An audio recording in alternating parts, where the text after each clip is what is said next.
Abdurrahman Wahid, Islam Cosmopolitan, Bab 1, Part 5. Menjadikan hukum Islam sebagai penunjang pembangunan. Pada waktu akan membuka sebuah lorong perniagaan utama di Kairo dan melebarkannya dengan menggusur sebuah deretan bangunan di tepinya. Raja Muda Muhammad Ali Pasha memerintah 1805 sampai 1848, meminta fatwa hukum dari para ulama Al-Azhar.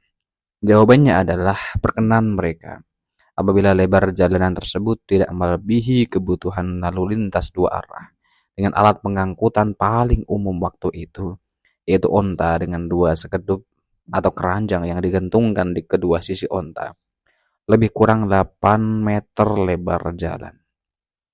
Anekdot kecil ini menunjukkan kepada kita dilema yang dihadapi oleh hukum Islam dalam menghadapi tantangan kemajuan zaman. Di satu pihak, Islam dapat menerima kebutuhan akan perubahan besar melalui perubahan norma-norma hukum agamanya. Dalam contoh di atas, berbentuk pencabutan hak milik atas tanah dan bangunan oleh negara bagi kepentingan umum. Di pihak lain, penerimaan atas kebutuhan akan perubahan itu senantiasa dikendalikan oleh batasan-batasan yang telah ditentukan bagi pengambilan keputusan hukum. Ini diusahakan agar perubahan norma-norma hukum agama dapat dilakukan tanpa menggoyahkan batasan-batasan di atas. Atau dengan kata lain, memperoleh telur emas dengan tidak mengganggu ayamnya.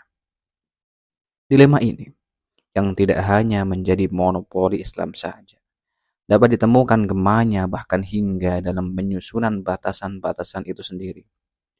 Dalam hukum Islam dikenal kaidah umum. Kaidah hukum apa yang tidak tercapai seluruhnya, tidak dihindari seluruhnya. Ma la yudraku kulluh, la yudraku kulluh. Anekdot di awal tulisan ini juga menunjukkan kedudukan kunci yang dipegang oleh hukum Islam dalam kehidupan keagamaan. Sebagai kumpulan peraturan dan tata cara yang harus diikuti oleh seorang yang patuh memeluk agamanya. Hukum Islam memiliki pengertian yang lebih dari hanya sekedar luas lingkup hukum yang dikenal umumnya. Hukum Islam, selain mengandung pengertian hal-hal yang lazimnya dikenal sebagai bidang yuridis, juga meliputi soal-soal liturgi dan ritual keagamaan, soal-soal etika dari cara bersopan santun hingga kepada spekulasi estetis dari para mistikus atau mutasawwifin yang terhalus. Soal-soal perdata, urusan perorangan, perkawinan dan bagi waris, hingga urusan perniagaan dan moneter. Soal-soal pidana dari penetapan bukti dan saksi hingga pada penetapan hukuman mati untuk suatu tindakan pidana. Soal-soal ketatanegaraan dari penunjukan kepala pemerintahan hingga kepada pengaturan hubungan internasional antara bangsa-bangsa muslim dan bangsa lain. Dan 1001 masalah lain yang meliputi keseluruhan aspek-aspek kehidupan.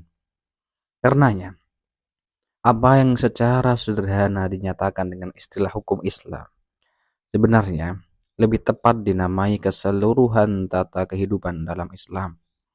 Atau seperti dikatakan oleh MacDonald, hukum Islam adalah the science of all things, human and divine, pengetahuan tentang semua hal, baik yang bersifat manusiawi maupun ketuhanan. Karena kedudukannya yang sedemikian memusat, hukum Islam tidak hanya turut menentukan pandangan hidup dan tingkah laku para pemeluk agama itu saja, tetapi ia justru menjadi penentu utama bagi pandangan hidup yang dimaksud. Faktor-faktor lain seperti gerakan tasawuf dan sebagainya merupakan penentu pada tingkat yang lebih lanjut, yang baru mempunyai arti jika telah diberi legitimasi oleh hukum Islam. Betapa banyaknya aspek-aspek kehidupan yang disaring, ditolak, dan kemudian dihancurkan oleh hukum Islam dalam sejarahnya yang panjang. Membuktikan dengan jelas betapa pentingnya kedudukan yang dipegangnya sebagai pemberi legitimasi itu. Tetapi kedudukan yang sedemikian penting dan menentukan itu ternyata sebagian besar kini merupakan proyeksi teoritis belaka, sebagai semacam proses fosilisasi yang hampir selesai. Di sana sini masih didapati bekas-bekasnya, tapi dalam hampir semua manifestasi praktisnya yang masih ada. Hukum Islam mengalami proses irelevansi secara berangsur-angsur tetapi pasti. Soal-soal perdata telah banyak dipengaruhi, diubah dan didesak oleh hukum perdata modern.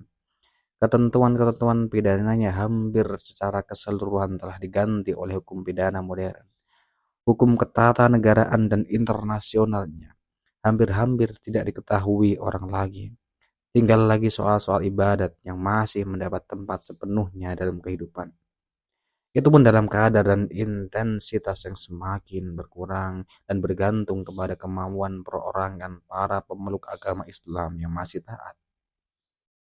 Dalam hal demikian, masih dapatkah dipertahankan kebenaran klaim hukum Islam sebagai penentu pandangan hidup dan tingkah laku kaum muslimin, dan dengan demikian merupakan salah satu faktor yang secara sadar harus dibina untuk menjadi salah satu unsur pembinaan hukum nasional untuk memperoleh hak hidup dalam proses pembangunan bangsa dan negara dewasa ini.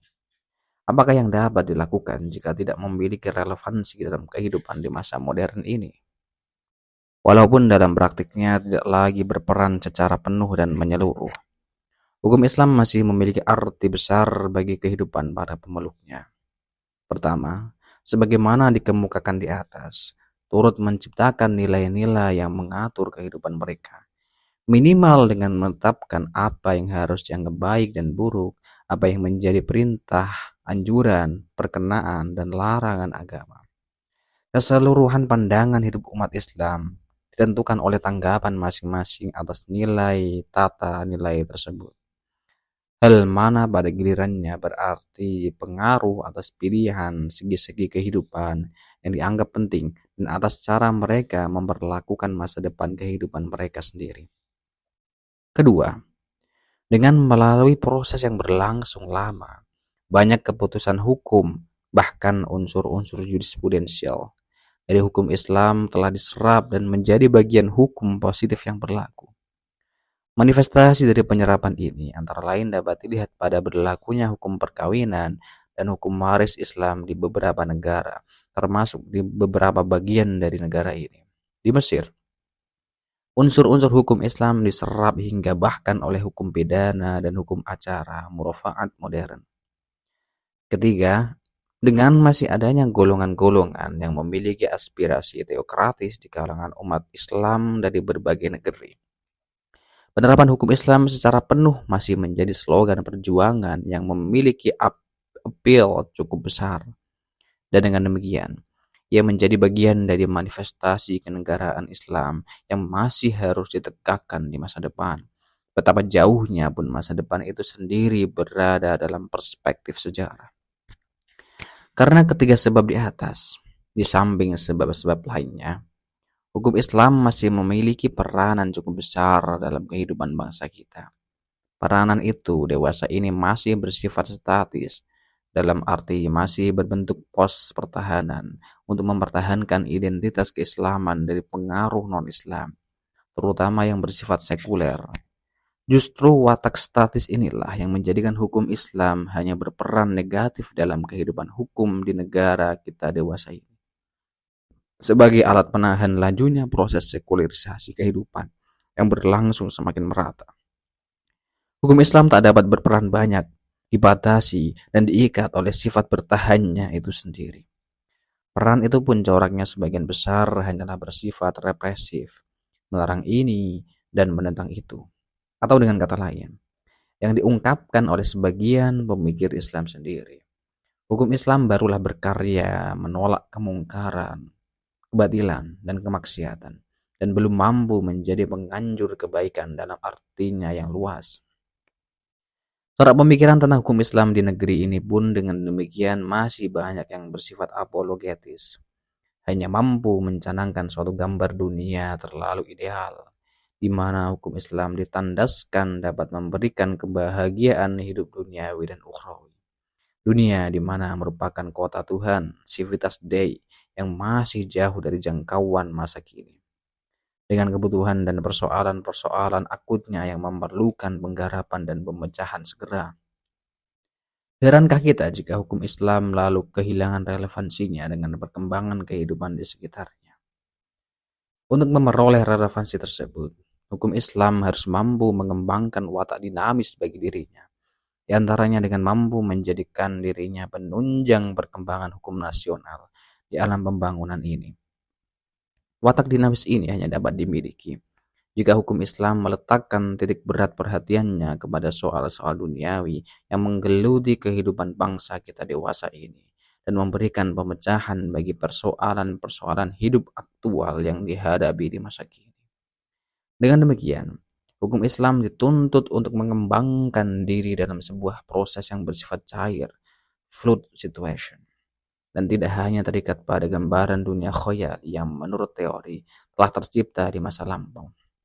Pengembangan diri memerlukan pandangan jauh dari kalangan pemikir hukum Islam sendiri. Dengan kata lain, ia harus memiliki pendekatan multidimensional kepada kehidupan dan tidak hanya terikat kepada ketentuan normatif yang telah mengendap sekian lama, bahkan hampir-hampir menjadi fosil yang mati. Guna memungkinkan tercapainya prasyarat berupa upaya dinamisasi di atas, yang juga mungkin terdengar terlalu ideal perumusannya. Kita harus memahami terlebih dahulu ciri-ciri utama yang dimiliki hukum Islam dewasa ini. Dari pengenalan ciri-ciri utama tersebut, barulah dapat nantinya diketahui perubahan yang harus dilakukan yang akan memungkinkan hukum Islam memiliki peranan aktif dalam mengisi pembangunan dengan sumbangan yang nyata. Ciri utama yang pertama dari hukum Islam, sebagaimana dinyatakan oleh Coulson, adalah keterlepasannya dalam perspektif kesejarahan. Hukum dalam teori Islam klasik adalah kehendak Tuhan yang diwahyukan, sebuah sistem yang disusun secara ketuhanan, mendahului dan tidak didahului oleh negara Islam, menguasai dan tidak dikuasai oleh masyarakat Islam. Memang benar, hukum Islam berkembang dalam sebuah proses yang dalam dirinya sendiri memiliki pretensi kesejarahan. Tetapi pada hakikatnya, ia berkembang di luar perkembangan sejarah. Ia memiliki sejarahnya sendiri, tarikhut tashri', tetapi tidak menjadi bagian dari sebuah proses sejarah umum. Inilah sebabnya, mengapa antara lain di kalangan literatur tradisional mengenai hukum Islam masih dibahas secara berkepanjangan kasus-kasus mati, seperti hukum perbudakan dan hukum transaksi perdata dengan pemeluk agama Majusi, Magi, yang notabene tinggal berjumlah sekitar 100.000 jiwa di India sebagai golongan Parsi. Lebih tepat lagi, justru hukum Islam sendiri yang tidak mampu melepaskan diri dari literatur hukum yang sudah sedemikian statisnya. Ciri utama berupa langkahnya perspektif kesejarahan inilah yang menerangkan mengapa tidak ada konflik tajam antara hukum Islam yang teoritis dan yang dipraktikkan oleh pemerintahan Islam di mana-mana selama ini, dalam ketidakmampuan mereka untuk melaksanakan hukum Islam secara penuh. Pemerintahan Islam itu mengambil jalan menunda pelaksanaan penuh itu dan menggunakan keputusan hukum yang bersifat transisional sebagai gantinya. Ini dapat dilihat misalnya pada penundaan pelaksanaan hukum waris Islam sepenuhnya di masyarakat yang masih memegang teguh adat pra-Islamnya, seperti transaksi gonogini di daerah Solo, Yogyakarta, di mana istri atau suami memperoleh separuh hak milik bersama pada waktu kawan hidupnya meninggal dunia. Ciri utama yang kedua adalah keterikatan hukum Islam kepada landasan penafsiran harfiah bahasa Arab atas kehendak Tuhan, al-khitab syar'i, yang dikenal juga sebagai nas, bentuk jamak dari nusus, baik yang berbentuk ayat Al-Quran maupun hadis. Pengertian bahasa menjadi ketentuan mutlak untuk memberi nama, dan dengan demikian status hukum kepada suatu perbuatan. Karena keterikatan yang terlalu literer dan berdimensi tunggal ini, umpamanya semua jenis pertaruhan dimasukkan ke dalam status hukum perjudian.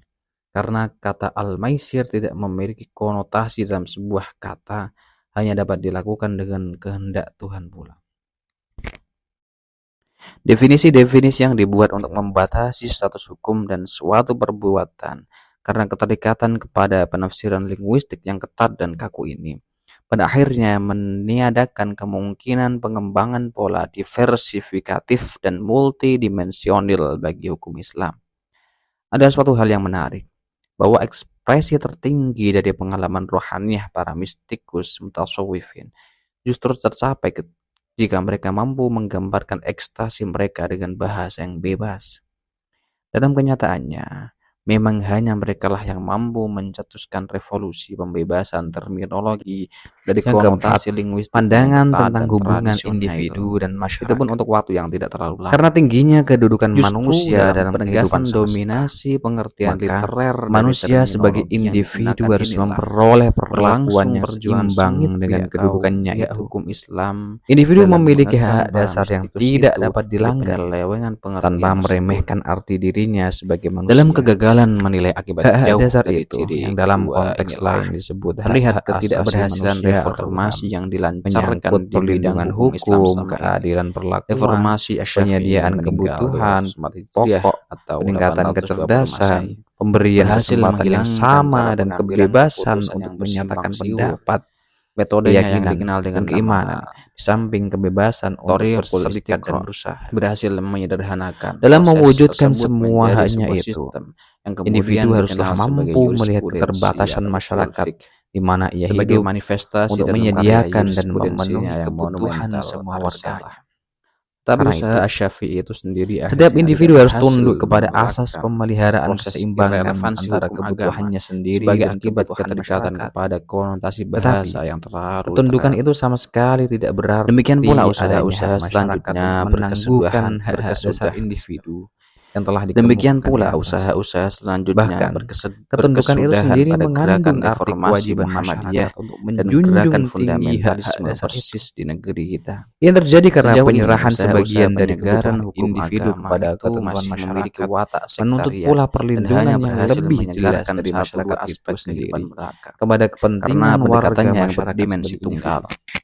Secara Keseimbangan keseluruhan, antara keduanya hanya penyegaran yang dapat dicapai dimaksudkan tidak melalui tercapai. proses pengembangan Bahkan ada kreativitas tendensi penyegaran individual yang dimaksudkan untuk itu sekaligus akhirnya memenuhi kebutuhan berbuahkan sendiri dalam penciptaan kehidupan variasi baru dan tuntutan dari kebekuan yang masyarakat telah ada, atas dengan kata lain individu yang menciptakan diayomi. semacam Pengembangan neokonservatisme. kreativitas ini Ciri utama ketiga mensyaratkan dari hukum adanya Islam adalah peluang yang ketiadaan cukup otoritas bagi tunggal yang individu mampu untuk meratakan berpartisipasi dalam semua keputusan-keputusan segi hukumnya di kegiatan masyarakat. masyarakat secara Walaupun telah ada teratur dan Pranata Fatwa bermakna. dengan segenap Semua kelengkapannya, literatur yang ada di kalangan keputusan hukumnya aswaja masih bercorak jelas sekali pribadi sebagai menunjuk hak pendapat untuk perorangan para berpartisipasi, yuristen, seperti fakih, terlihat dalam untuk tekunnya ganda dari para fuqaha. cendekiawan aswaja di masa Keputusan hukum lampau mereka jarang untuk menunjukkan merumuskan kesepakatan persyaratan-persyaratan pendapat menjadi dan hakim, senantiasa syurutul ada qada, alternatif terhadap setiap pemeriksa keputusan hukum keuangan, yang syurutul diberikan. muhasib, dan seterusnya. Sehingga beredarlah pamit terkenal Keseimbangan yang hubungan bernama antara individu dan perbedaan masyarakat keputusan di ini kalangan para ahli menuntut hukum pula adalah rahmat bagi adanya umat. kemampuan Ikhtilaful untuk a'immah menumbuhkan moralitas rahmatun individual rahmatul yang ummah. serasi dengan Sikap untuk keadaan yang memperlakukan sedang pendapat dialami yang oleh saling kehidupan bertentangan masyarakat sebagai itu benar sendiri. semuanya ini Ini yang berarti akhirnya pula membawa kepada keharusan anarki untuk hukum, di menyantuni mana tidak ada mereka yang satu kurang otoritas beruntung pun dapat dan memaksakan bernasib penyeragaman pendapat di malang kalangan umat dalam Islam. artian Di masa seluas-luasnya, pemerintahan termasuk Imperium Utsmani di memperjuangkan hak-hak Turki, dasar Grand mereka Mufti dan Syekhul memenuhi Islam kebutuhan memiliki pokok mereka. wewenang teoritis untuk berbuat Kesadaran demikian. untuk selalu Tetapi memikirkan nyata kepentingan sekali bersama otoritasnya hanya dapat harus menjangkau selalu masa hidup dikembangkan seumur untuk imperium itu memungkinkan belaka. tumbuhnya Karena moralitas ia bukanlah individual yang perdana pelaksana seperti itu, norma-norma hukum di yang samping diterima untuk formal oleh memungkinkan imperium tumbuhnya tersebut. etos Dengan demikian, sosial yang dinamis dan Pranata kreatif. tersebut jelas bukanlah otoritas menetap dengan kekuasaan real di luar wewenangnya sebagai alat negara. Sebagai akibat dari toleransi yang sedemikian besar, hampir-hampir tidak dapat ditemui kodifikasi hukum Islam yang seragam untuk semua negara, atau bahkan untuk wilayah yang berbeda-beda dari sebuah negeri pun. Kodifikasi keputusan Grand Mufti Utsmani di Istanbul dan komentar atasnya, yaitu lembaran negara Majalah Al-Majallah, ternyata tidak mampu menjadikan dirinya alat kodifikasi tunggal. Karena di luar itu para yuristen masih membuat keputusan hukum secara perseorangan dalam karya-karya fikih yang secara lambat tetapi pasti diterima sebagai literatur hukum dengan segenap perwatakan anarkinya oleh masyarakat Islam. Justru kodifikasi tidak resmi inilah yang akhirnya memiliki appeal universal di kalangan umat Islam hingga kini. Majalah akhirnya hanya menjadi pegangan resmi untuk para pejabat dan kering dari partisipasi masyarakat, termasuk para yuristen di luar aparat pemerintahan. Dengan demikian, berkembanglah kodifikasi kembaran antara majalah dan karya-karya hukum dari para yuristen di sampingnya, antara kodifikasi resmi dan tidak resmi. Berserak-seraknya literatur hukum Islam mengakibatkan suasana ketidakpastian hukum dalam skala yang sangat besar, terutama dalam kemacetan perkembangan hukum Islam itu sendiri dan dalam kemampuannya berantisipasi terhadap perkembangan masa dan keadaan. Sebagai hasil usaha penyegaran oleh gerakan reformasi dan fundamentalisme di abad ini, yang kemudian diiringi oleh kontra-reformasi golongan-golongan tradisional dan juga oleh berbagai usaha inventarisasi oleh Departemen Agama dan IAIN. Secara berangsur-angsur dewasa ini mulai ditemukan kodifikasi yang lebih terarah, walaupun sifatnya juga masih kembar dan tanpa didukung oleh otoritas cukup untuk meratakannya di masyarakat dengan sanksi-sanksinya sendiri bila tidak dilaksanakan. Masih belum dapat diperkirakan bagaimana kesudahan usaha-usaha tersebut yang di beberapa negara lain dilakukan oleh lembaga-lembaga kehakiman sendiri dalam kerjasama dengan para ahli ilmu agama. Mampukah upaya yang telah dilakukan itu menyudahi anarki hukum yang berakibatkan ketidakpastian pegangan dalam menentukan keputusan hukum mana yang dapat secara tunggal dianggap sebagai hukum Islam? Padahal, tanpa kepastian pegangan pemilihan keputusan hukum mana yang dapat dianggap mewakili hukum Islam, boleh dikata tidak akan dapat diberikan sumbangan positif kepada pengembangan hukum nasional. Setelah kita ketahui ciri-ciri utama keadaan hukum Islam dewasa ini, tampak dengan nyata di mana letak hambatan yang tidak memungkinkannya mengambil peranan positif dan dinamis dalam pembinaan hukum nasional selama ini. Dengan mengetahui letak hambatan-hambatan itu, dapatlah dirumuskan di sini garis besar upaya untuk mengatasinya. Pertama, harus ada kesediaan dari para yuristen muslim sendiri untuk memberikan batasan atas ruang-ruang lingkup daerah kehidupan yang dijangkau oleh hukum Islam dalam rangka pembinaan hukum nasional. Secara teoritis, hukum Islam meliputi semua bidang kehidupan, tetapi perkembangan sejarah telah menunjukkan penciutan bidang-bidang itu secara berangsur-angsur. Dengan pemberian batasan yang jelas pada bidang-bidang yang menjadi urgensi pembahasan literatur hukum Islam, akan dapat dihindarkan penghamburan waktu dan pikiran dari pembicaraan berkepanjangan tentang soal-soal yang tidak urgent. Bahwa sebuah forum hukum nasional harus memilih pembidangan berdasarkan skala prioritas masing-masing adalah suatu kenyataan yang tidak dapat dielakkan. Kalau kita ingin menjadikan hukum Islam sebagai bagian dari hukum nasional kita, sudah tentu juga harus ditentukan skala prioritas penggarapannya. Bahwa sebuah forum hukum Islam pada tingkat nasional telah membicarakan secara berkepanjangan masalah bencana alam yang melanda beberapa wilayah negara kita baru-baru ini. Jelas menunjukkan bahaya penghamburan waktu dan pikiran tersebut.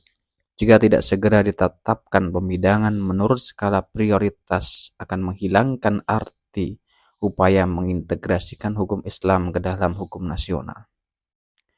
Pemberian batasan atas bidang penggarapan hukum Islam ini harus diikuti oleh upaya untuk merumuskan prinsip-prinsip pengambilan keputusan hukum agama yang lebih mencerminkan kebutuhan masa kini. Pertimbangan-pertimbangan manusia harus memperoleh tempat yang layak. Bahkan titik berat proses pengambilan keputusan hukum harus ditujukan kepada integrasi pertimbangan manusiawi ini ke dalam peranata jurisprudensi. Untuk itu, dalam jangka panjang harus ditinjau kemungkinan menyusun sebuah sistem jurisprudensi yang lebih berantisipasi kepada kemungkinan-kemungkinan hidup masa mendatang. Metodologi bagi penyusunan jurisprudensi tersebut harus dibicarakan dan dikembangkan dalam lingkungan terbatas dan tertutup terlebih dahulu, mengingat sensitifnya persoalan yang dibahas.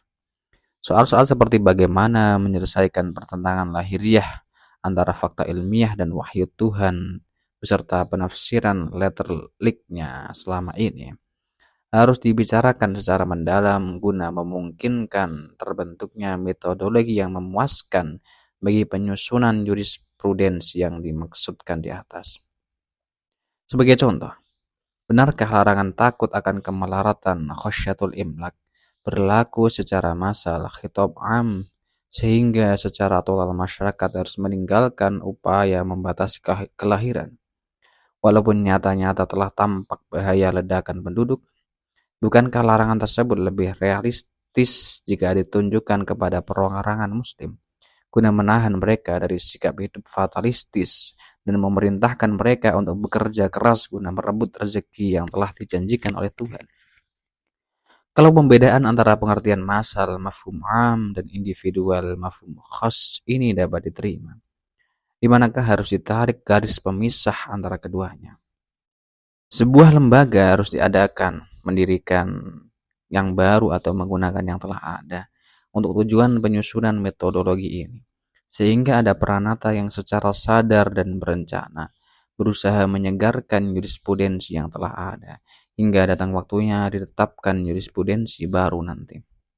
Lembaga ini harus mampu menciptakan sarana administratif bagi upaya integrasi hukum Islam ke dalam hukum nasional, minimal dengan menyusun indeks yang sistematis dan seragam bagi keputusan hukum yang tersebar berserak-serak dalam ribuan literatur fikih yang ada sekarang ini. Ia juga harus melatih tenaga peneliti, melakukan penelitian yang diperlukan bagi integrasi tersebut, meningkatkan mutu aparat pengadilan agama yang ada, dan menerbitkan literatur baru tentang hukum Islam dan upaya integrasinya di atas. Usaha-usaha penyesuaian yang bersifat individual dan tradisional antara kebutuhan masa kini dan keputusan hukum yang telah ada harus diikuti dengan cermat, diinventarisir dan sedapat mungkin dicernakan oleh metodologi yang akan menyusun jurisprudensi baru nanti. Untuk itu, kepada para yuris dan muslim harus diberikan dorongan untuk lebih banyak lagi mengemukakan fatwa pribadi, sehingga akan terdapat produk dari berbagai corak pemikiran. Dari semua alternatif yang masuk akan dipilih keputusan-keputusan hukum yang paling mendekati kebutuhan masa kini, untuk selanjutnya dikordivisir dalam indeks khusus untuk itu. Penyusunan khazanah keputusan hukum ini memang pada babak pertama akan cenderung kepada suasana kacau balau, tetapi dalam jangka panjang akan merupakan reservoir yang sangat berharga bagi penyusunan sebuah jurisprudensi yang baru. Penerapan enforcement hukum Islam secara langsung bukanlah tujuan pemberian peranan kepadanya, karena dengan integrasinya ke dalam hukum nasional, persoalan di atas akan terpecahkan dengan sendirinya. Apa yang dituju adalah bagaimana menjadikan hukum Islam lebih banyak lagi menggunakan pertimbangan-pertimbangan manusiawi, termasuk pertimbangan ilmiah praktis dalam proses pengambilan keputusan hukumnya. Hukum agama, dimanapun juga memiliki hakikat ganda. Di satu pihak, ia dapat dilaksanakan oleh aparat pemerintahan dengan menjadi bagian hukum formil. Di pihak lain, ia digunakan secara sukarela oleh masyarakat. Kalau hukum Islam dapat disegarkan melalui kedua jalur di atas dan dapat dibuat lebih berorientasi kepada kebutuhan duniawi dari manusia yang hidup dewasa ini, dengan sendirinya akan menjadi sangat besar sumbangannya bagi upaya membangun tata kehidupan yang modern. Penyegaran dan pengembangan ini tentu akan mendapatkan tantangan keras dari mereka yang tidak mampu memandang ke masa depan yang jauh dengan pandangan jernih dan berimbang.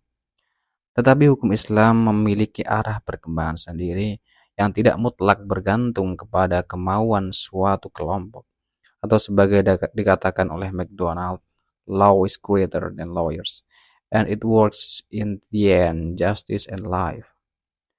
Namun, pengembangan hukum agama tidak dapat berjalan baik tanpa adanya pengarahan. Setidak-tidaknya penetapan tujuan dekat, immediate purpose. Tanpa tujuan dekat ini, perkembangan menjadi tidak dapat terarah dan tidak dapat dihindari kekaburan pandangan yang akan melanda proses pengembangan itu sendiri. Kekaburan itu akan mempengaruhi jalannya semua upaya yang dilakukan, sebagaimana yang telah terjadi selama ini. Salah satu tujuan dekat yang amat memerlukan penggarapan segera adalah percobaan untuk memperluas daerah wewenang konsensus ijma' sebagai sumber hukum. Konsensus selama ini umumnya dilakukan guna memperkuat inferensi atas kehendak Tuhan, istimbat minan nas, menjadi alat legalisasi bagi apa yang disimbolkan sebagai kehendaknya.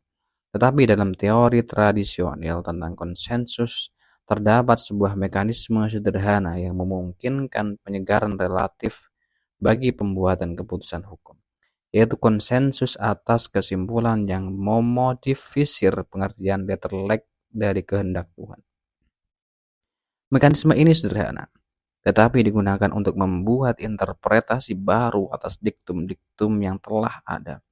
Karenanya ia harus diteliti sejauh mungkin tentang keranaan apa yang dapat dilakukannya dalam proses penyelarasan antara keputusan hukum yang telah ada dan kebutuhan masa kini.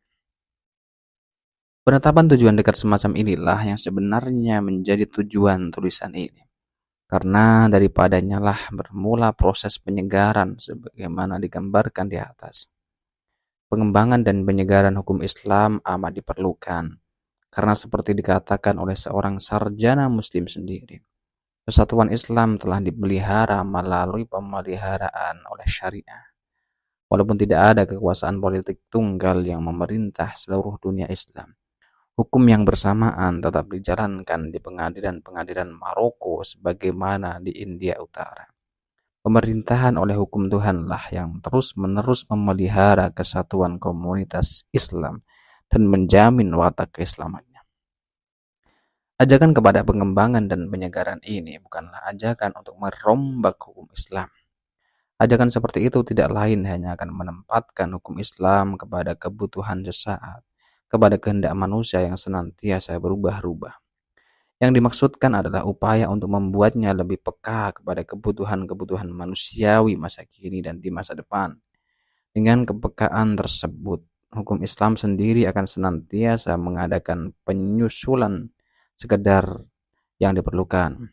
Hukum Islam sendiri akan senantiasa mengadakan penyesuaian sekedar yang diperlukan, tanpa harus mengorbankan nilai-nilai transendentalnya yang telah ditetapkan oleh Allah Subhanahu wa Ta'ala.